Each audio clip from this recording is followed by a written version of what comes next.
Hi guys, welcome to video 3 of my hair transplant journey.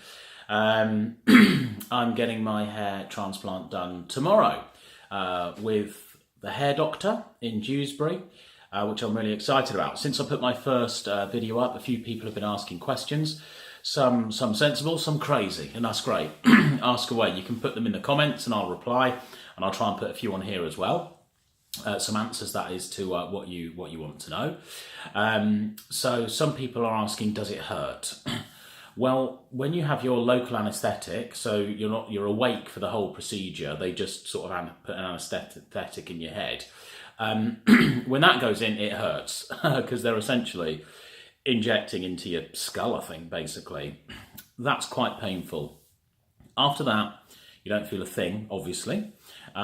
You may, after the next day or 2 days, start to feel a bit sore in your donor area, which for me is that bit there. So that can be a bit sore where they've pulled them out, not where they've put the follicles in though. And it's, it can scab over on the top a little bit, but it doesn't hurt. But you do need to ask your consultant about how you wash your hair, and things like that for the first couple of times after doing this procedure, because you need to protect the follicles once they're in there. I'm having 4,000 removed from the back and put in the top, and a few around the front as well. Once they're in there, you want to look after them until they've firmed up and started to grow. So to do that, you need to think about how you sleep, so you're not rubbing your head on your pillow. You need to kind of be upright. People put pillows under their shoulders. And you can't use a towel to dry your hair, obviously, and there are various other things like that.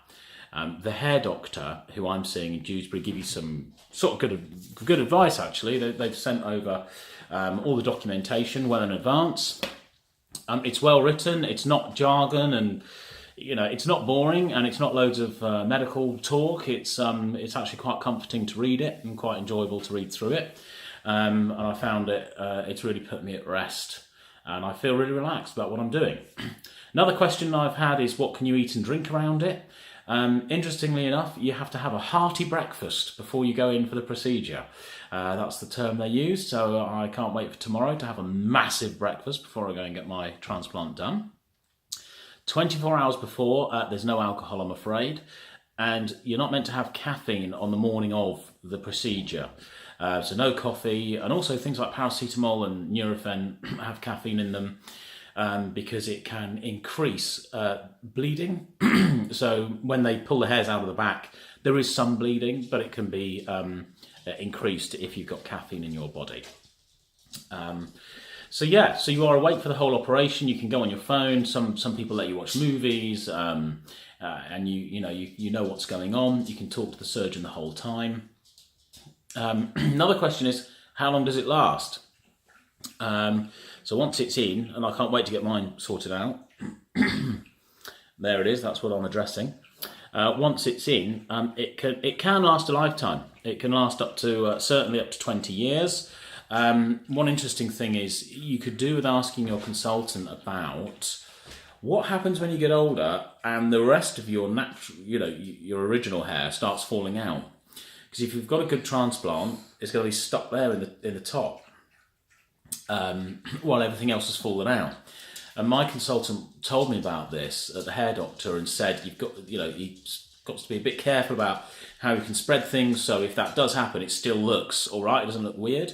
And no one else has raised that with me actually through my consultation processes at other clinics. So if you have one somewhere, it might be worth you mentioning that.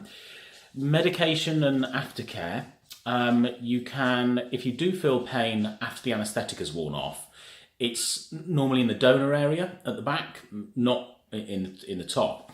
You can just take normal paracetamol or Nurofen for that if it's a bit sore. But the ongoing sort of aftercare is you have to take 1 pill a day. You may have heard about these pills already if you're thinking about your hair loss for now or in the future. They're called Patricia pills. There are other names for them as well. And they don't make your hair grow back, but they stop it falling out anymore. So if you're paying £6,000 or thereabouts to have a hair transplant, You don't want those new transplants to fall out, so you do need to be on these Propecia pills, 1 a day. They come free with your treatment at the hair doctor. I don't know about other clinics. If you're to go and buy them, I think it's about 400, 500 quid for the year, and you have 1 a day to stop your hair falling out anymore. So I haven't had those before. I think you can just go to the pharmacy and buy them and get them, I think, which I wasn't aware of, but I'm going to get this transplant done, get the hair follicles where I want them, and then take 1 pill a day. So hopefully it all stays in place. So I've been told to wear comfy clothing and to relax. And I actually am really relaxed. I think that's partly about because I found the right people to do my treatment. I think that I love the hair doctor, the way they've spoken to me. It's very personable. It's friendly but professional. I feel completely at ease. And you know, the guy who's actually doing my hair transplant, I can WhatsApp him whenever I like, actually him, and ask questions, and he'll come back to me, provided he's not busy in surgery. He will always come straight back to me, and I think that's a great personable touch. So I'm feeling relaxed, I'm feeling good about it, and tomorrow's the big day.